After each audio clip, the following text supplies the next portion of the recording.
নমস্কার বন্ধুরা, আমি পলাশ বিশ্বাস আর আপনারা দেখছেন পলাশ বিশ্বাস ভিডিওস। আশা করি আপনারা প্রত্যেকে ভালো আছেন এবং আপনাদের বাগানের প্রত্যেকটি গাছ ভীষণ ভীষণ ভালো আছে। বন্ধুরা, থাম্বনেল আর টাইটেল থেকে বুঝতেই পেরে গেছেন যে কোন বিষয় নিয়ে আজকাল আলোচনা করব।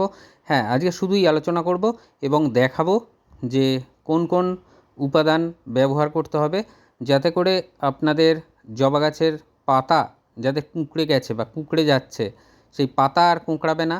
এক, পাতা কুঁকড়ে গেলে সেটা ঠিক হয়ে যাবে এবং পাতা হলুদ হয়ে ঝরে পড়ছে, এই দুটো প্রধান সমস্যা এই সময় কিন্তু দেখা দিচ্ছে। কারণ অনেকেই মেসেঞ্জারে যেমন ছবি পাঠাচ্ছেন তেমন কিন্তু গাছের ছবি পাঠাচ্ছেন ইনস্টাগ্রামেও। তো বিভিন্ন জায়গা থেকে দেখে যেটা বুঝছি ম্যাক্সিমাম মানুষজনেরই, বাগানপ্রেমীদেরই যে সমস্যাটা সেটা হচ্ছে সঠিকভাবে কীটনাশক বলুন বা আপনারা খাবার দেওয়ার যে সমস্ত ব্যবস্থাপনা সেগুলো থেকে কোনো একটা সমস্যা হচ্ছে, কোনো দিনের গ্যাপ পড়ে যাচ্ছে, যে কারণে কিন্তু এই সমস্যাগুলোর সম্মুখীন আপনাদের হতে হচ্ছে। এবং সর্বোপরি যেটা সমস্যার মূল বলা যেতে পারে সেটা হচ্ছে আবহাওয়া। এই যে চড়া রোদ, মানে প্রচণ্ড রোদ, ভীষণ গরম, এই সমস্ত জিনিসগুলোও কিন্তু এই টবে যারা ছাদ বাগানি আমরা তাদের গাছের ক্ষেত্রে সমস্যা হয়ে দাঁড়াচ্ছে। তো যাই হোক, যেটা করতে হবে সববার প্রথমে আমি বলবো যে পাতা কুঁকড়ে গেলে কি করবেন আর ট্রিটমেন্ট, আর গাছের পাতা হলুদ হয়ে গেলে কি ট্রিটমেন্ট করবেন। তো যাদের গাছের পাতা, জবা গাছের পাতা হলুদ হয়ে যাচ্ছে তাদেরকে বলছি, এবং যাদের পাতা কুঁকড়ে যাচ্ছে তাদেরকেও বলছি, আর যাদের গাছ সুস্থ আছে, কিচ্ছু হয়নি, তাদেরকেও বলছি যে এই গ্রীষ্মে, এই প্রখর গরমের মধ্যে অন্তত পারলে গাছগুলোকে 3বার সাধারণ জল স্প্রে করে স্নান করিয়ে দিন। নর্মাল টেম্পারেচারের জল স্প্রে করে স্নান করিয়ে দিন, তাহলে দেখবেন ভীষণ ভালো রেজাল্ট কিন্তু আপনি আপনার গাছ থেকে পাবেন। তো যেটা বলবো বা যেটা দেখাবো যে পাতা কুঁকড়ে যাওয়া, পাতা কেন কুঁকড়ে যায়? অতিরিক্ত যদি খাদ্য দিয়ে ফেলেন দেখা যায় পাতা কুঁকড়ে যায়। যদি পরিমিত খাবার দেন অথচ পাতা তাও কুঁকড়াচ্ছে, তাহলে বুঝতে হবে যে মাইটসের অ্যাটাক হয়েছে, অথবা আপনাদের মানে গাছে অন্যান্য পোকামাকড় আক্রমণ করেছে, যার ফলে পাতা কুঁকড়ে যায়, খর্বাকৃতি হয়ে যায়, কুঁড়িগুলো ফুটতে চায় না। তো এই মতো অবস্থায় যদি আপনাদের গাছ আক্রান্ত হয়, অর্থাৎ মাইটস দ্বারা আক্রান্ত হচ্ছে, পাতা কুঁকড়ে যাচ্ছে, তো তাহলে কি করবেন, যে কোনো মাকড়নাশক 2 দিনের ব্যবধানে ঠান্ডা জল দিয়ে স্প্রে করবেন। ঠান্ডা মানে ফ্রিজের যে ঠান্ডা জল, সেই ঠান্ডা জল নেবেন, নিয়ে আপনারা কিন্তু স্প্রে করবেন। সেক্ষেত্রে আমি বলবো কাকা কীটনাশক ভীষণ কাজ দেয় ভালো। আর তাছাড়া এটা অর্গ্যানিক, তবে হ্যাঁ, আমি কিন্তু এর বিজ্ঞাপন করছি না, এটা আমার বাগানে ব্যবহার করি। এছাড়াও ব্যবহার করি ওমাইট, ব্যবহার করি ওমাইটও ব্যবহার করতে পারেন, বা থিটা ব্যবহার করতে পারেন, ওবেরন ব্যবহার করতে পারেন। এরকম প্রচুর কিন্তু মাকড়নাশক মার্কেটে আছে, পাওয়া যায়। যে কোনো একটা মাকড়নাশক নিয়ে আসুন, নিয়ে এসে আপনারা ফ্রিজের ঠান্ডা জল 1 লিটার নেবেন। যদি কাকা ব্যবহার করেন 1.5 ml ব্যবহার করবেন, নিয়ে ড্রপার হিসেবে ধরলে 30 ফোঁটার মতন 1 লিটার জলেতে ফেলবেন। ফেলে সেটা ভালো করে ঝাঁকিয়ে সন্ধ্যাবেলা আপনারা গাছে স্প্রে করে স্নান করিয়ে দেবেন গাছগুলোকে।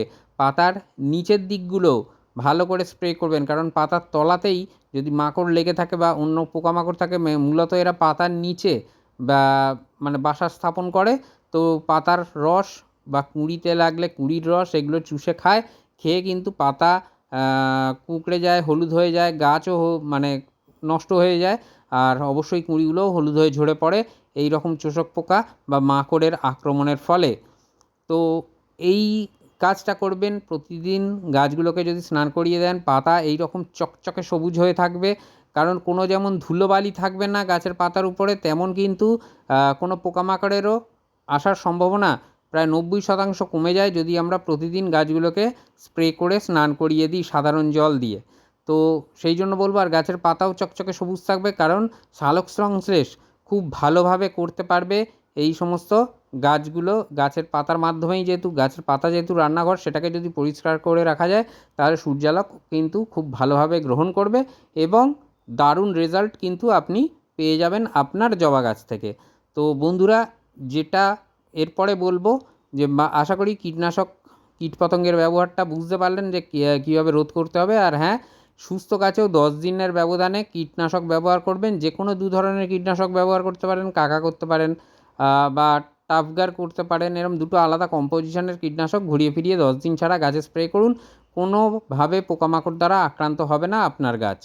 তো এরপরে যেটা বলবো, গাছের পাতা হলুদ হয়ে যাচ্ছে, কুঁড়ি ঝরে পড়ছে হলুদ হয়ে, একাধিক কারণ থাকে। জল অতিরিক্ত হোল্ড হয়ে গেলে টবের মিডিয়ার মধ্যে, বা একদম জল কম থাকলে, দুটো কারণেই গাছের পাতা হলুদ হয়, কুঁড়ি হলুদ হয়ে ঝরে পড়ে। 3, আবহাওয়ার তারতম্যের কারণে। কারণ বৃষ্টি হচ্ছে, পরক্ষণেই চড়া রোদ, সেক্ষেত্রেও গাছের পাতা ঝলসে যেতে পারে, পুড়ে যেতে পারে, বা হালকা হলুদ হয়ে যেতে পারে। হলুদ হওয়া শুরু হয়ে গাছের পাতা হলুদ হয়ে যাচ্ছে, কুঁড়ি হলুদ হয়ে ঝরে পড়ছে, ফুল ফুটছে না, এটা হতে পারে। তো এই যে কটা জিনিস বললাম, যে এই ক্ষেত্রে আপনাকে জল বুঝে দিতে হবে, ওভার ওয়াটারিং নয়। মাটি, জবা গাছ হালকা ময়েশ্চার মাটি পছন্দ করে, কাঠখোট্টা শুকনোও নয়, কাদা যাবে যাবে ভিজে মাটিও নয়, এটা করতে হবে। আর এছাড়া যে আমি মান্থ ওয়াইজ প্রত্যেক মাসে কী পরিচর্যা হবে কোন গাছের, সব কিন্তু আমি ভিডিও আকারে দেখিয়ে থাকি। যে সেই রকম মান্থ ওয়াইজ যে জবা গাছের, অর্থাৎ জুন মাস, এখন জুন মাসের পরিচর্যা দেওয়া আছে, ভিডিও লিস্টে দেখে নেবেন। সেখান থেকে আপনারা কিন্তু ওই খাবার, মাসিক খাবার বা পরবর্তীকালে যে সমস্ত তরলগুলো দেখাচ্ছি সেগুলো দিতে থাকুন, জবা গাছে কোনো ধরনের সমস্যা হবে না। এটা যেটা স্ক্রিনে দেখছেন বায়োভিটা এক্স, এটা seaweed base fertiliser, seaweed extract. তো এটা অনুখাদ্যর কাজ করে, তেমনই কিন্তু গাছের প্ল্যান্ট হেলথেরও কাজ করে, মানে প্ল্যান্ট গ্রোথেরও কাজ করে থাকে। তো এইটা আপনারা 1 লিটার জলে 1 ml নিয়ে আপনারা 15 দিনের ব্যবধানে আপনাদের গাছগুলোকে স্প্রে করে দিতে পারেন। দারুণ রেজাল্ট আপনারা কিন্তু পেয়ে যাবেন আপনাদের জবা গাছ থেকে, সেটা দেশি জবা গাছ হোক বা বিদেশি বা ট্রপিক্যাল জবাগুলোই হোক না কেন, যে কোনো জবা গাছে 15 দিন অন্তর যে কোনো একটা অনুখাদ্য বা মাইক্রোনিউট্রিয়েন্ট আপনারা স্প্রে করতে পারেন।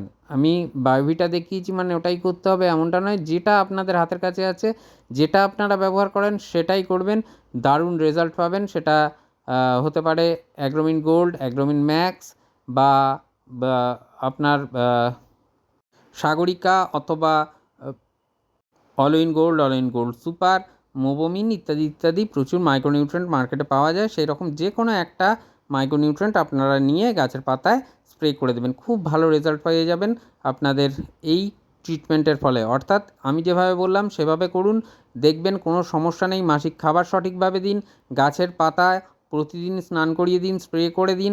নিম অয়েল সপ্তাহে 1 বার করে ব্যবহার করুন। খাবার ব্যবহার করুন এনপিকে 13-0-45 পটাশিয়াম নাইট্রেট, এইটা আপনারা কিন্তু সপ্তাহে 1 বার করে জবা গাছে স্প্রে করবেন। তাহলে দেখবেন দুর্দান্ত রেজাল্ট পাচ্ছেন, কোনো সমস্যা হচ্ছে না, পাতা হলুদ হয়ে যাচ্ছে না, হলুদ হয়ে ঝরে পড়ছে না। ম্যাগনেসিয়াম সালফেট 15 দিন ছাড়া ছাড়া ব্যবহার করতে পারেন, খুব ভালো রেজাল্ট আপনারা কিন্তু পেয়ে যাবেন।